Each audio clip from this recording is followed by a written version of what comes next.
Eh bien, UEFA, c'est le sigle pour Union of European Football Association, l'union des associations européennes de football, l'instance dirigeante du football européen. C'est une organisation regroupant 54 fédérations nationales, dont les fédérations françaises, espagnoles ou allemandes, mais également celles de Gibraltar, du Bélarus ou du Kazakhstan.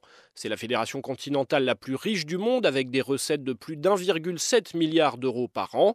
Et elle existe depuis longtemps, moins longtemps que sa grande sœur, la FIFA, créée en 1904, mais elle vient tout de même de fêter son 71e anniversaire. Elle a en effet été fondée en 1954 à Bâle, en Suisse, pays où elle conserve aujourd'hui son siège, dans la ville de Nyon plus précisément.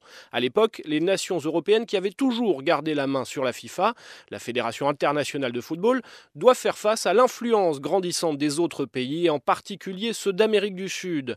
Ces nations européennes décident donc de créer leur propre instance qui, bien que placée sous l'égide de cette même FIFA, leur offre un lieu de discussion et de concertation. Mais rapidement, l'UEFA prend en main l'organisation de plusieurs compétitions majeures. D'abord en 1955 avec la Coupe des clubs champions européens, l'ancêtre de la Ligue des champions. À l'origine, c'est une idée lancée par des journalistes de l'équipe, mais sentant les enjeux importants d'une telle manifestation, l'UEFA en récupère la gestion. 3 ans plus tard, elle crée la Coupe d'Europe des Nations, aujourd'hui rebaptisée Championnat d'Europe des Nations ou Euro, qui a lieu tous les 4 ans entre les Coupes du Monde. La première édition se déroule entre 1958 et 1960. Elle est remportée par l'Union soviétique et le prochain Euro se déroulera, lui, en France dès l'année prochaine. Enfin, il y a l'Europa League, chaque année, une compétition de football toujours, mais d'un niveau moins prestigieux que la Ligue des Champions. Mais l'UEFA ne fait pas qu'organiser des matchs de football. Elle emploie 535 personnes issues de 34 nationalités différentes. Parmi elles, certains siègent dans les organes de justice de l'UEFA, dont les missions sont de veiller à la bonne éthique, la discipline et de contrôler les finances des clubs.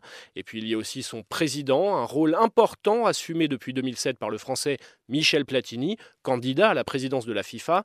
Il a déjà été réélu 2 fois par acclamation, sans opposant, en 2011 et en 2015. Sous sa direction ont notamment été mises en place les 11 valeurs que défend l'UEFA, parmi elles le fair play financier qui promeut la transparence dans la gestion des clubs, un manque de transparence que l'on reproche justement aujourd'hui à l'ancien numéro 10 des Bleus.